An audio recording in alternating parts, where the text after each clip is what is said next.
Okay guys, turn 2, movement and actions for the rebel player. My X-Wings, let's start with Red Squadron. So they had a fantastic turn last turn. One of my X-Wings has gone 4 forward again to get into range of this tower, I think. The second X-Wing has done a 2, gentle 2. He's going to go going for the AT here. He's got a target lock on him and he's probably going to fire off some of his torpedoes. My final one, my character, Hobby Kilvan. So he got a 4 forward again, got to here, was in range to do a target lock. Because he's got an upgrade, which is R7T1, he was able to get a target lock and boost forward.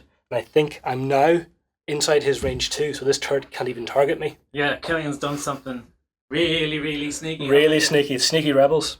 So let me just get that and show Let's just that double to you. check. So he's boosted this guy. Yep, so I boosted from here. You can set that up. I was within range 3 when I got to there. And you can imagine what I shouted when he said, "Oh, I'm within range 2." I went, "You!" Expletive deleted. Exactly. So he's now in a good position to take a shot on this guy here with his proton torpedoes. And that's going to be very effective. I don't think I'll take it out in one turn, but here's hoping. Since it's turn 2, my interceptors have appeared on the board, my A-Wings. So these guys here. Come on here. They came in here. First thing they did was boost forward as fast as possible using their green 5 maneuver. A-Wings are fast. Once they got to here, I had them all boost. They've all gone another forward 1 to get even closer.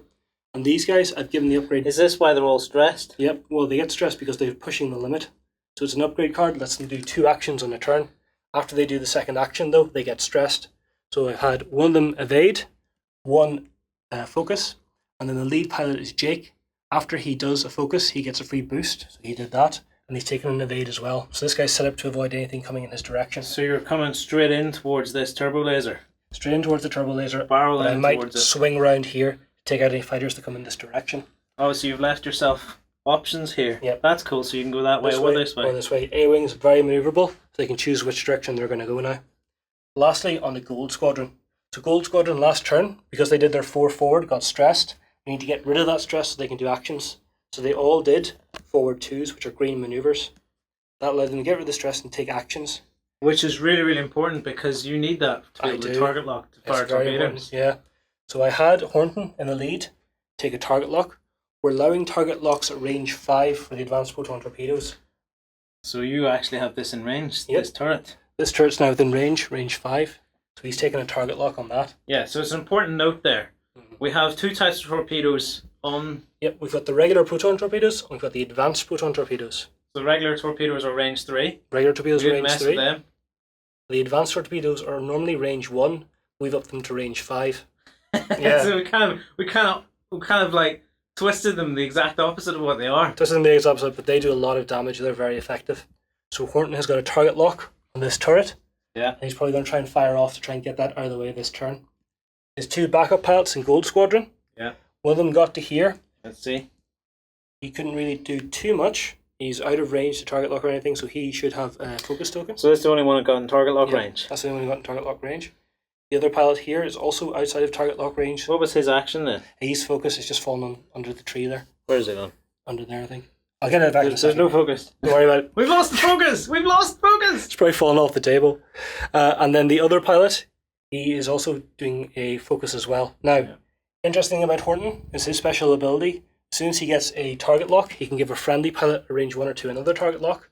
So if I'd got this second Y-Wing within target lock, this guy as well, I could have... So, if I'd gotten the second Gold Squadron pilot within range, I could have given him another target lock. okay. With even more fire, but he's unfortunately outside of range for what I need. So, this turn, Hobby Killavan's going to try and fire off something here to take out this turret. This Red Squadron pilot is going to fire some shots at the AT, and this guy here is going to sit pretty for now, and next turn, maybe try and finish off this turret. A-Wings are in place to go left or right, or even forward if they want as well, to take out the incoming fighters, and the Gold Squadron pilot will fire some advanced proton torpedoes, try and take out that turret in one shot. Let's see what happens. So them pesky rebels aren't messing around. Killian is barreling in full pelt, really going for it. This guy here is really starting to concern me because he's managed to get to a range where I can't actually shoot him. So I've been bringing up some reinforcements to hold the line and start blocking it. So this AT-AT hasn't moved at all because he's actually, remember in the first turn I backed him up to try and keep those guys in a range where I could actually shoot them. Let's see if that's worked. Yes, so he's beyond range 2, which means I can actually fire at this guy. These guys, I couldn't, but they're not within my arc of fire anyway, so he thinks he's being smart, he thinks he's safe. What he hasn't realised is the AT-AT's gonna blast him out of the sky. At least that's what I'm hoping will happen. Over here, AT-ST is marched up forward, basically to make a bit more manoeuvring room for this AT-AT as it tries to curve round. You can see I've done a 1 curve to try and bring it round to get a target, some what line of fire on these ships as they barrel in through this canyon of trees. This guy here, this should bring him into range 3. It does, so he's got some shooting options. Yeah, Hobby might not survive this turn. I'll continue with the AT-ATs. This one's basically just moved 1 further forward to just close the range to try and get ready to shoot stuff at range 5. He's barreled forward to try and get in stuff at range 3 because I'm expecting a lot of action to start happening around here in a few turns. Over here, this AT-AT has moved forward again, basically to get into range 5. He sees an awful lot of ships coming down here, so he's getting ready to have pops at them as they fly through. And this guy is again closing the range because he's only range 3. Oh, moving on to my ships. It's turn 2. They've all managed to run from the base, from their quarters or wherever it is, through all the turbo tubes, and now my fleet of ships has taken off. Things are getting exciting, very exciting now. Okay, so I had 2 TIE fighters here, 2 TIE fighters here, and they've basically flown off and flown. What is that? The TIE fighter can fly at speed 4, is its 4 fastest, forward. isn't it? Yeah, I think 4 forward is fast. I don't think they have a 5. No, I don't think they do, and that's why it's gone 4-4 to close this range. No, they have a white 5 actually. Do they have a white 5? They have a white 5. Oh, yes, they do. I know why I didn't go white 5. It's because I didn't want to sit ramming into all this stuff. Maybe I'll do 5 next turn. Yeah, get closer. These guys have done a 3, so I'm trying not to make this too busy because I don't want to ram into the back of my own units. And as much as these are land units, we're still having, if you ram into it, you don't get actions. As for buildings and stuff like that, we're just basically ignoring it. For example, this guy, if he'd flown to there, we would just set him down at the closest possible point beside the building. I may live to regret that. I may live to regret not going speed 5 just there. Okay, my advanced TIE fighter has taken off from this landing pad and has basically gone 5 straight forward. My interceptor's taken off from this pad and he's gone 5 straight forward and then boosted as his action, whereas the rest of my ships all took focus as their actions.